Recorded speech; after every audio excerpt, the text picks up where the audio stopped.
Okay, okay. Yan ang Christmas New Year natin ngayon na ngayong taon. Mga kabady. Yan ang regalo po sa atin ng Kwan Panginoon ngayong taon.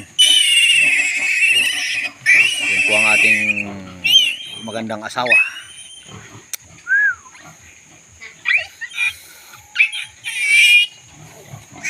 Yan, bali Kwan silang lahat, bali 12 pero namatay ang isa.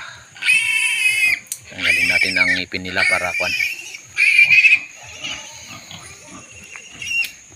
hindi masugat yung suso ng inahin natin.